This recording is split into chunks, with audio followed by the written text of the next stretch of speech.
Minnow is our eponymous protagonist from the fictional island of Nollop, off the coast of North America. The island has only one claim to fame. It is the birthplace of the man who came up with the pangram, the quick brown fox jumped over the lazy dog. A pangram is a single sentence containing all the letters in the English alphabet, and this is the most famous one. They have a statue of him in the centre of the island with a pangram on it. Unfortunately, the glue holding the pangram up there is gradually disintegrating, causing the letters to fall off. The reason that Stylistics is so intrinsic to this story is that the government and religious leaders of Nollop then decide that it must be divine providence, and that they are no longer allowed to use any of the letters that fall off the statue, because it goes against the will of God. At first, this seems strange, but doable. The first letter to go is Z, and it can be easily done without. But as more letters drop, the new rule becomes harder to enforce, and the punishments escalate, until island society begins to collapse under the weight of the inability to communicate. A novel without letters is the story's tagline. It's actually a pun, because while it refers to the gradual dwindling of the usable alphabet, the novel itself is epistolary. This is why Stylistics is so key in Ella Minnow. Mark Dunn is deliberately tearing language apart and testing the boundaries of human communication, and he invites the reader into it. We too must learn to read Ella's letters without letters if we want to find out what happens to her.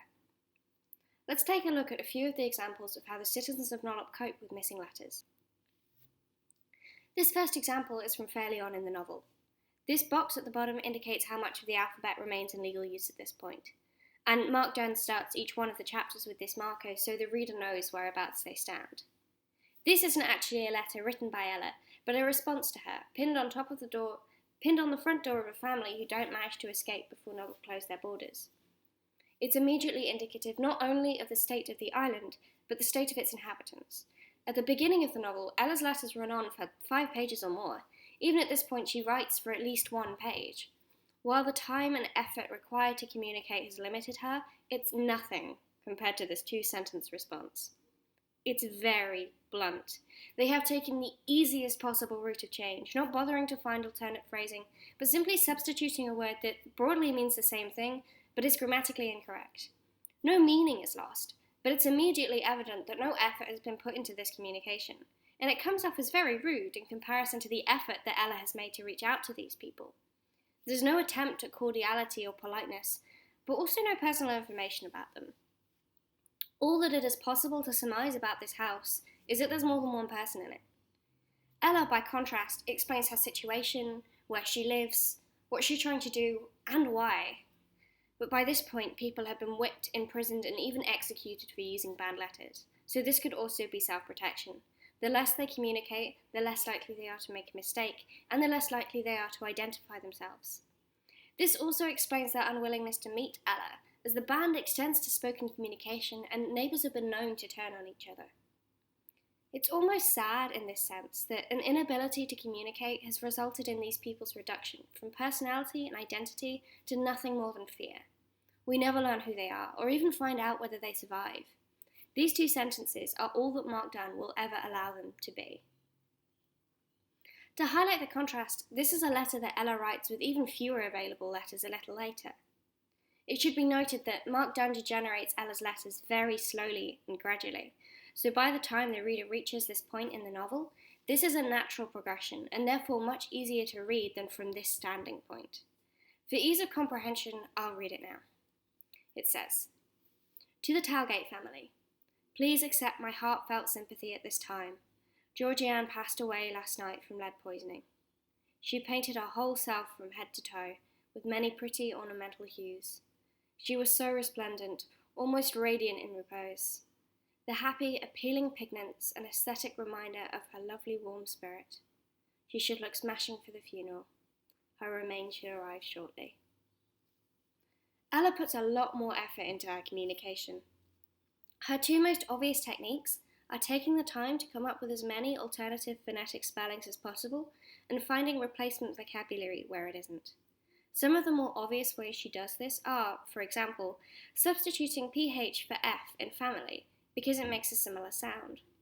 One of her more obvious word choice changes is using self instead of body, and I actually really like this because self can refer to both the body and the spirit, so it appears that Ella is suggesting that Georgianne's personality was beautiful too.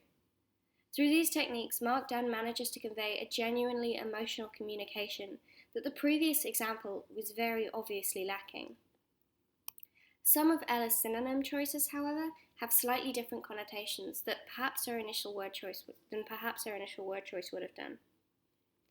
These last two sentences especially are quite blunt and use vocabulary that's very poorly matched to the tone.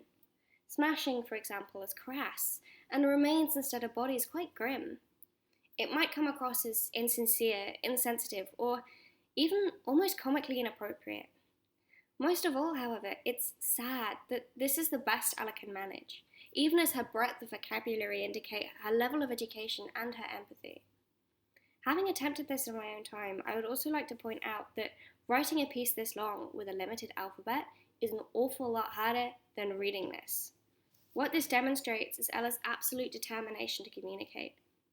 She finds a way to convey meaning outside of the traditional structure of grammar and spelling, just as the islanders struggle to find a way to survive as their island's social structure collapses around them.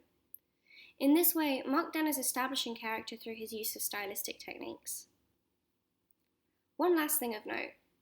The last letters remaining on the statue are LMNOP, which Ella then uses to sign her own name, Ella Minnow P. Unfortunately, it's also the only thing she can write. She cannot convey meaning, only able to reiterate her own existence. She does so over and over for several pages. To me, this is an expression of the fact that she's still here and still fighting, and Mark Dunn manages to convey that with just 5 letters. In my own work, I began to look at the link between stylistics, story, identity, and communication. Specifically, how do we write characters who communicate non-verbally or outside of traditional barriers? And how can we show personality and emotion when language is limited? I decided to try and replicate Mark Dunn's example of enforcing limits on language to stretch out perception and understanding as a reader beyond the traditional boundaries of fiction. This is a small section from one of my pieces about a blind deaf person and a blind mute person interacting for the first time, compared to a slightly later section of the piece, where they've begun to establish a communication system based on their capabilities. I'll read them out quickly. To give a little context to the story, both Hannah and Jack had been punished by their church by having one of their senses removed. Hannah's was taste and Jack's was hearing. They are locked together in a dark cell for an indeterminate amount of time. The first piece is from Jack's perspective. A question, I like to think. A why as much as a who. Now I've acclimatized to the necessary intimacy of it, I don't mind so much as the hand skims over my face. This mapping of my features is as much as an introduction as we can manage. It follows the curve of my shoulder, down my arm, and I get a better sense of it. Small, gentle, with control rather than consideration for me. Cold, like the room. Hard skin, cracked and dug in with dust and dirt. They take my hand, lift it, rest it on their face. I spread my fingers as if going to do the same, but they open their mouth, draw my fingers inside with theirs. Oh, God. It's empty? The second piece is from Hannah's perspective. His hand on my throat, occasionally moving up to my mouth and back, as if I wouldn't invite him if I wanted to lip to him. And me, humming a strange tune that he will never hear. If they can hear us through the thick brick cell walls, perhaps, I wonder if his strange syllables mean anything to them like they do to me. How and The word sprawls out of his mouth, his tongue lagging over the syllables. I trace the shape of the peaks on his palm, his fingers at the edge of my smile. Yes, I miss the mountains too, Jack. In the first, they're introducing themselves as best they can, sharing important information about each other without actually talking about it, instead using touch as a primary sense. In the second, I've incorporated more obvious stylistic language choices, such as the breaking down of words into slightly incorrect syllables as a result of the speaker being unable to hear themselves talk, and being underconfident in what they're saying without that reassurance. I also had to add a layer of communication, which is simply an affirmation of understanding, in a way that spoken and written communication doesn't usually require. I was trying to emulate some of the sadness in the limitation here. The story is told through both of their first-person perspectives at various points, and in these two extracts, I hope to highlight the difference between Jack's eloquence in his internal voice compared to his single-word, monotone communications as Hannah perceives them. I have also been using this level of communication to play with different types of speech. Instead of always explaining how they communicate, which is varied but repetitive and takes a lot of time both to write and to relay meaning through, I often relay details of their drawn-out conversations through narrative reporting of speech acts, and free and direct speech. I also focus on their perspectives, using many concrete images and actions from Jack's perspective and introducing more introspection in Hannah's.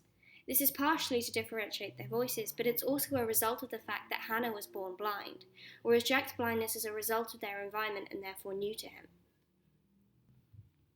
Ella Minnow P. was the first novel to ever cause me to think about how we use language to convey meaning, and how we communicate when these barriers are broken. In my own work, it's influenced my ideas of how to go about creating characters and influencing voice through stylistics, and how stylistic choices are integral to creating story. Thank you for listening.